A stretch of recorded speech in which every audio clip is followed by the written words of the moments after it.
Hey fam, it's Jeff J in Tampa Bay where it's sunny and warm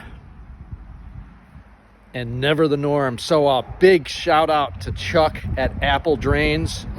His consultations are highly recommended, and watch his videos if you needed to do a serious draining project for your house. So a little bit of background.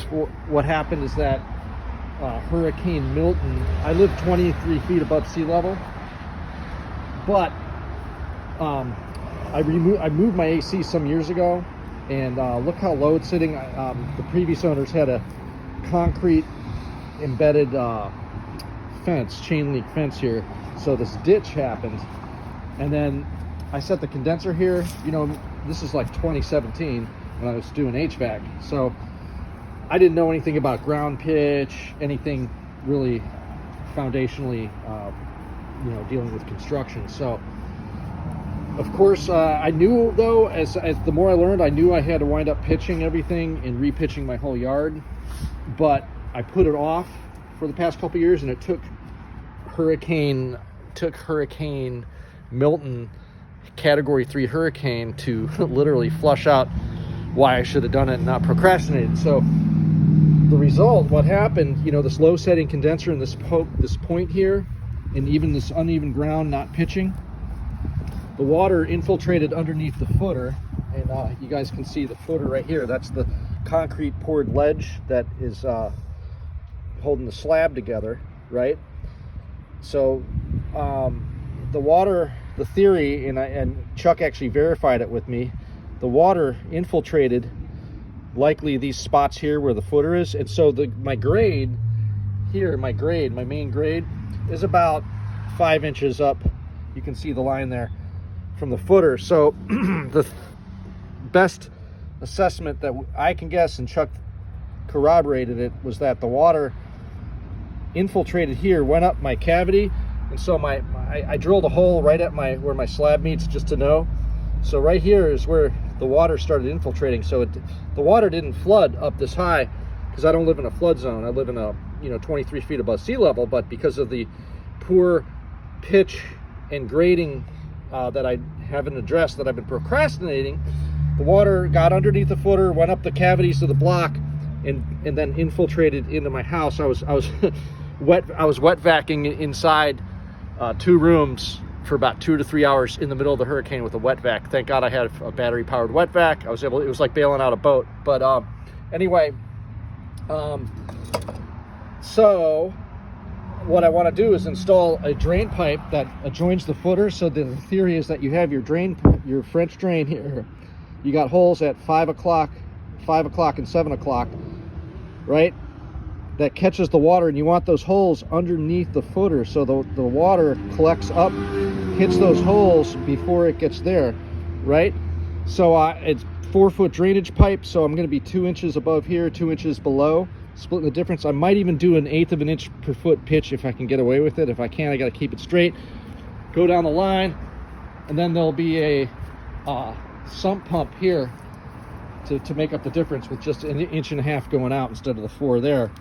And I'll probably have another system here connecting to that sump pump. Digging, knowing how to dig, it doesn't take a genius. It's not like building a rocket ship, but digging trenches clean and properly, not digging too much and not digging too little, just enough, is important. So I'm going to be continuing down that way too. I had to move that slab, and I broke up all this concrete by hand, because I eventually I'm going to have, another part of the design, once that drain is installed, then I want a 1 inch per foot pitch with dirt and gravel going down. So I'm going to pitch 1 inch per foot for 4 feet out.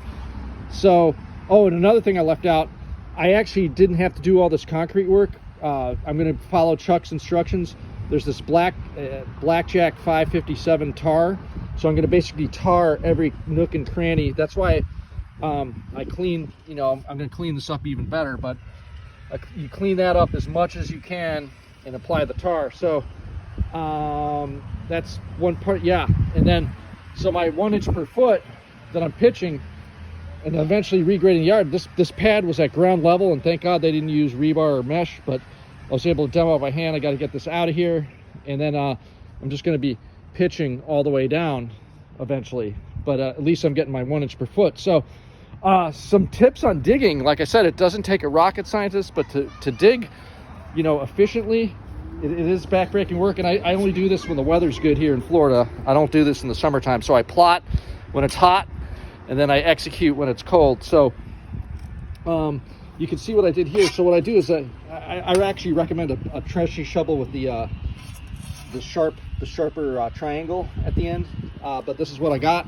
So you basically score a trench like this, right, all the way. You score it, and then because I'm pitching 1 inch per foot, and then I like to use the you want to have a trenching shovel, short-handed shovel, because it's easier to get in there and go, right?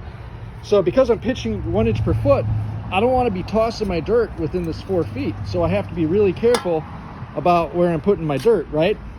And then the other tool I like to use to tidy up the edges is actually this flooring scraper. It's helping me shape, you know, get it nice. Now about the dimensions, it's a 4-inch pipe. So I just went with a foot by a foot up to grade, So when the pipe is laid here, I have gravel. Phil, oh, another thing, Phil recommends against the cloth, because evidently it clogs. So you want it, your gravel is your main filter, right? So I have the pipe here 2 inches above, 2 inches below. I got a gravel bed here surrounding the pipe, and then it goes up to grade, which is 5 inches up. So I have this. Phil said, Chuck says to tar your foundation all the way up. See where my floor is? So I drilled that hole. That's sacrificial. I'm going to wind up patching again with concrete, but that's the only way I know how to do it, is to drill a hole right flat with my slab inside to the wall. Now I definitely know where that is, right? And then typically the pitch, you don't want to be, you want to be about 6 inches below. So I'm going to start my pitch 6 inches below.